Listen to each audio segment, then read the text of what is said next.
Good morning students, class 8 chapter 7 geography. Now I am going to discuss about the fiber crops. हम अब fiber crops के discuss करने जा रहे हैं.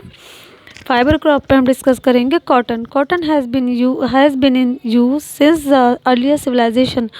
कॉटन एक ऐसी क्रॉप है जिसको हम एंशियंट टाइम से यूज़ करते आ रहे हैं. यानी कि अगर हम अर्लियर सिविलाइजेशन में देखें, सिविलाइजेशन की बात करें तो हमें पता चलता है तब के लोग भी कॉटन का यूज़ करते थे.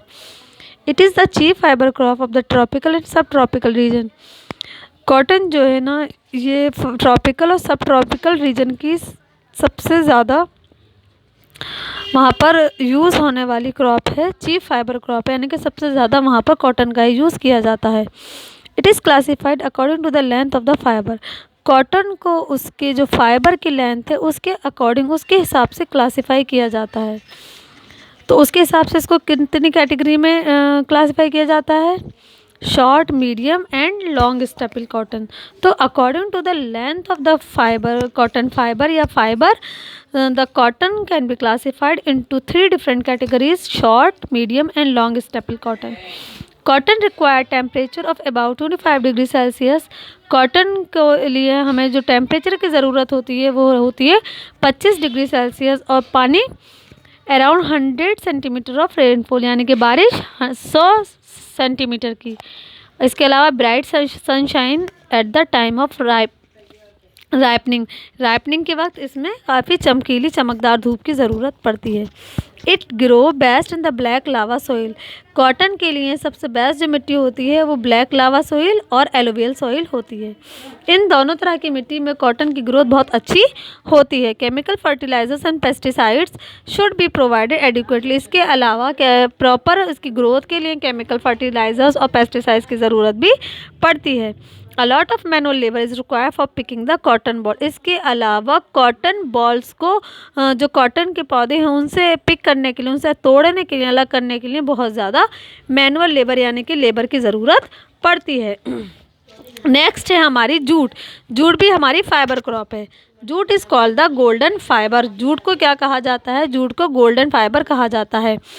It require a hot and wet climate. Jute को एक हॉट और वेट क्लाइमेट की ज़रूरत होती है with more than 25 degree Celsius temperature, और इसके लिए 25 डिग्री सेल्सियस से ज़्यादा टेम्परेचर की ज़रूरत पड़ती है, और बारिश लगभग 150 सेंटीमीटर की होनी चाहिए जूट की अच्छी क्रॉप के लिए.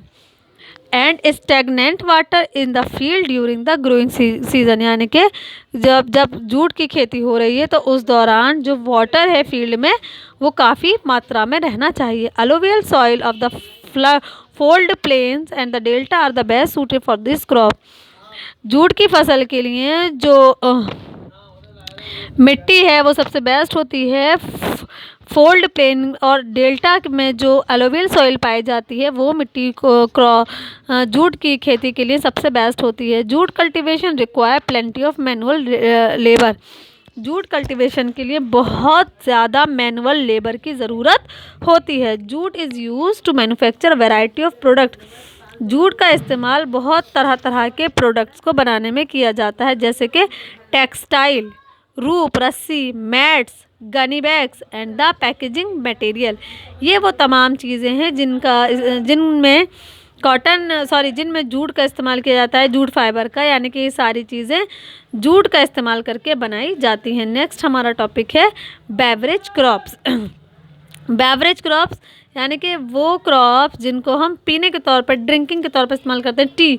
T is the most important beverage all over the world. T एक ऐसी क्रॉप है, बेवरेज क्रॉप है, जिसको पूरी दुनिया में सबसे ज़्यादा इस्तेमाल किया जाता है. इसकी काफ़ी इंपॉर्टेंस है. It is grown as a plantation crop. इसको प्लांटेशन क्रॉप की तरह ट्रॉपिकल रीजन में प्लांटेशन क्रॉप की तरह उगाया जाता है, यानी कि बागात, चाय के बागात होते हैं, इसीलिए वर्ड यूज़ किया गया plantation crop.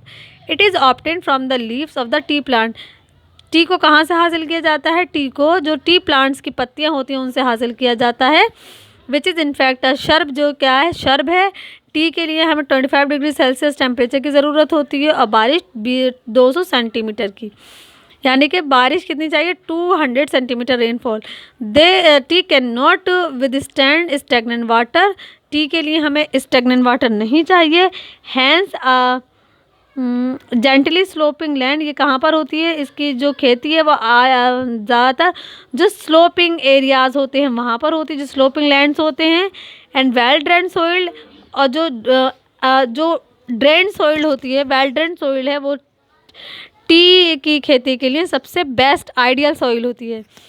Toll trees are grown in between the row of tea bushes, जो लंबे लंबे पेड़ होते हैं वो जो टी बशेज की रोज बनी होती हैं उसी के दरमियान उन्हें उगाया जाता है। इसलिए उगाया जाता है ताकि जो सूरज की डायरेक्ट रोशनी जो इस टी प्लांटेशन जो क्रॉप है वहाँ तक डायरेक्टली ना पहुँच सके। Tea picking is done manually and require lot of cheap labour.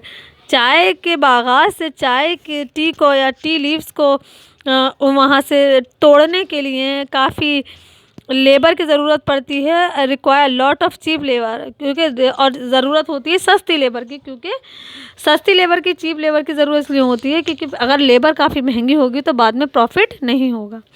Next है हमारा coffee. Coffee is another important beverage crop. हम सब जानते हैं कॉफ़ी एक दूसरी इम्पॉर्टेंट बेवरेज क्रॉप है। It is grow in plantation tropical highland. इसको कहाँ पर उगाया जाता है? इसके जो बागात हैं कॉफ़ी के वो होते हैं ट्रॉपिकल हाईलैंड्स में पाए जाते हैं। It is obtain from the beans of the plant. Coffee जो होती है ना वो प्लांट की बीन से हासिल की जाती है, which are fermented, dried, roasted and then ground to produce the coffee powder. जिसको क्या किया जाता है?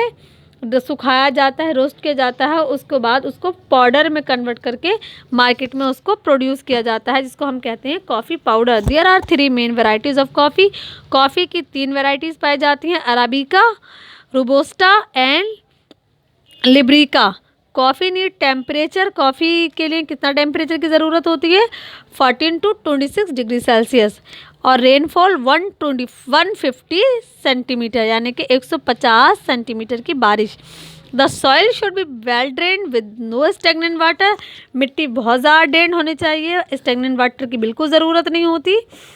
Toll shaded trees are grown in between. Coffee की जो प्लांट होते हैं, प्लांटेशन जो बागात होते हैं वहाँ पर भी लंबे लंबे पौधों को इन रोज़ में उगाया जाता है, इसीलिए ताकि जो सूरज की रोशनी है वो डायरेक्टली कॉफ़ी के पौधों तक ना पहुँचे। Plenty of manual labour is required in the coffee state. Coffee जहाँ पर उगाई जाती है वहाँ पर भी बहुत ज़्यादा लेबर की ज़रूरत पड़ती है ताकि कॉफ़ी को कलेक्ट किया जा सके। कहाँ से?